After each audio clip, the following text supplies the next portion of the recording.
Biz mana shu oddiy so'zlarni dadamizga aytishga uyalamiz.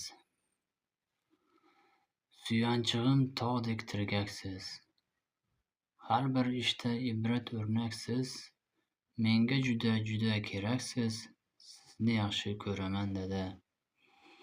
Mingta aka o'rningiz bosolmas, sizsiz yurak taskin topolmas. Siz bor g'amlar menga yetolmas, sizni yaxshi ko'raman dada.